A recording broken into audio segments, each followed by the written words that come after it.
നമസ്കാരം. മലയാളി വാർത്ത ഇൻസൈഡിലേക്ക് സ്വാഗതം. അധികാരത്തിലേറും മുൻപേ അമേരിക്കയിൽ മാത്രമല്ല ലോകമെമ്പാടും തന്നെ ചലനങ്ങൾ സൃഷ്ടിച്ചു കഴിഞ്ഞു നിയുക്ത US പ്രസിഡന്റ് ഡൊണാൾഡ് ട്രംപ്. ജനുവരിയിലാണ് പ്രസിഡന്റ് സ്ഥാനമേൽക്കുന്നത് എങ്കിലും തന്റെ ക്യാബിനറ്റിലേക്കുള്ള അംഗങ്ങളെ നിയമിക്കുന്ന തിരക്കിലാണ് അദ്ദേഹം. ട്രംപിന്റെ ക്യാബിനറ്റിൽ 39കാരൻ വിവേക് രാമസ്വാമിയും ഉണ്ടാകുമെന്നതിൽ കേരളത്തിനും അഭിമാനിക്കാവുന്നതാണ്. ട്രംപ് പുതുതായി അവതരിപ്പിക്കുന്ന വകുപ്പും അതിനെ നിയന്ത്രിക്കാൻ നിയമിക്കപ്പെട്ട 2 പുതുമുഖങ്ങളുമാണ് ഇപ്പോൾ ലോകമെമ്പാടും ചർച്ചയായിട്ടുള്ളത്. US-ൽ പുതിയ സർക്കാർ ഏജൻസിയുടെ തലപ്പത്തേക്ക് ഇലോൺ മസ്കും വിവേക് രാമസ്വാമിയും വരുന്നു എന്നത് തന്നെയാണ് ഏറ്റവും ശ്രദ്ധേയമായ വിഷയം. പുതുതായി രൂപീകരിക്കുന്ന നൈപുണ്യ വികസന വകുപ്പായ ഡിപ്പാർട്ട്മെന്റ് ഓഫ് ഗവൺമെന്റ് എഫിഷ്യൻസിയുടെ ഡോജ് എന്നാണ് ചുരുക്കപ്പേര്. ഇതിന്റെ ചുമതല വഹിക്കാൻ ട്രംപ് തെരഞ്ഞെടുത്തത് സാക്ഷാൽ ഇലോൺ മസ്കിനെയും റിപ്പബ്ലിക്കൻ പാർട്ടി അംഗമായ വിവേക് രാമസ്വാമിയെയുമാണ്. ലോകത്തെ ഏറ്റവും സമ്പന്നനും ടെസ്ല, സ്പേസ് എക്സ്, ട്വിറ്റർ എന്നിവയുടെ മേധാവിയുമാണ് മസ്ക്. ചൊവ്വാഴ്ച പുറത്തിറക്കിയ പ്രസ്താവനയിൽ ട്രംപ് തന്നെയാണ് ഏജൻസിയുടെ തലപ്പത്തേക്ക് ഇരുവരെയും തെരഞ്ഞെടുത്തതും. US തെരഞ്ഞെടുപ്പിൽ ട്രംപിന് പണവും പിന്തുണയും നൽകിയ മസ്കിനും വിവേക് രാമസ്വാമിക്കും ഇതോടെ ട്രംപ് സർക്കാരിൽ നിർണായക ഉത്തരവാദിത്തമാണ് ഉണ്ടായിരിക്കുക.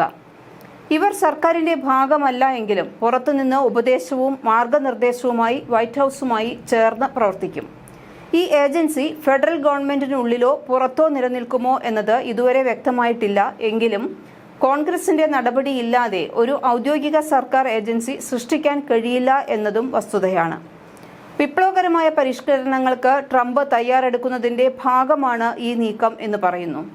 ബ്യൂറോക്രസിയുടെ ചട്ടക്കൂടുകൾ ലഘൂകരിക്കുക, അധിക നിയന്ത്രണങ്ങൾ ഒഴിവാക്കുക, ചെലവ് ചുരുക്കൽ, ഫെഡറൽ ഏജൻസികളെ പുനഃസംഘടിപ്പിക്കുക എന്നിവയും പുതിയ സംവിധാനത്തിന്റെ ഉത്തരവാദിത്തമാണ്. 2026 ജൂലൈ 4-നകം ഏജൻസിയുടെ പ്രവർത്തനം അവസാനിക്കുമെന്നും സ്വാതന്ത്ര്യ പ്രഖ്യാപനം ഒപ്പിട്ടതിന്റെ 250-ാം വാർഷികത്തിൽ ചെറുതും കാര്യക്ഷമവുമായ ഒരു സർക്കാർ രാജ്യത്തിന് ഒരു സമ്മാനമായിരിക്കുമെന്നും ട്രംപ് പറയുന്നു.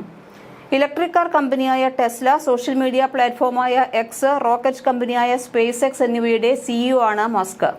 ഒരു ഫാർമസ്യൂട്ടിക്കൽ കമ്പനിയുടെ സ്ഥാപകനാണ് മലയാളി കൂടിയായ വിവേക് രാമസ്വാമി. 1985 ഓഗസ്റ്റ് 9 അമേരിക്കയിലെ ഒഹായോയിലാണ് വിവേകിന്റെ ജനനം. ഇക്കുറി റിപ്പബ്ലിക്കൻ പാർട്ടിയുടെ പ്രസിഡന്റ് സ്ഥാനാർത്ഥിയാകാൻ വിവേക് രാമസ്വാമിയും രംഗത്തുണ്ടായിരുന്നു. പിന്നീട് അദ്ദേഹം ട്രംപിന് വേണ്ടി വഴിമാറുകയായിരുന്നു. ജന്മം കൊണ്ട് അമേരിക്കക്കാരനായതുകൊണ്ടാണ് വിവേകിന് പ്രസിഡന്റ് സ്ഥാനാർത്ഥിയാകാനുള്ള മത്സരത്തിൽ പങ്കെടുക്കാൻ സാധിച്ചത്. പാലക്കാട് വടക്കഞ്ചേരിയിൽ നിന്ന് US-ലേക്ക് കുടിയേറിയവരാണ് വിവേകിന്റെ മാതാപിതാക്കൾ. പാലക്കാട് വടക്കഞ്ചേരി ബാലവിഹാറിൽ CR ഗണപതി അയ്യരുടെ മകൻ VG രാമസ്വാമിയാണ് വിവേകിന്റെ അച്ഛൻ. അമ്മ എറണാകുളം തൃപ്പൂണിത്തുറ സ്വദേശിയായ ഗീത രാമസ്വാമി.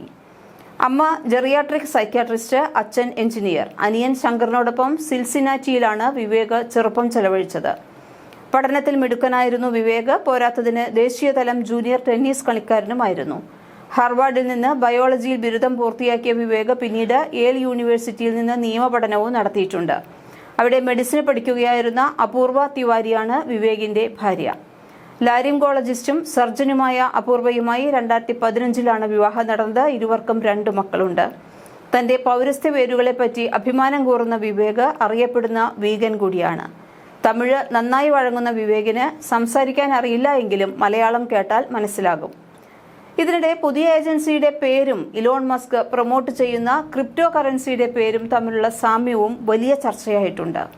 പുതിയ ഏജൻസിയുടെ ചുരുക്കപ്പേര് ഡോജ് എന്നും ട്രംപിന്റെ ക്രിപ്റ്റോ കറൻസിയുടെ പേര് ഡോജ് കോയിൻ എന്നുമാണ്. മലയാളി വാർത്ത ഇൻസൈഡ്.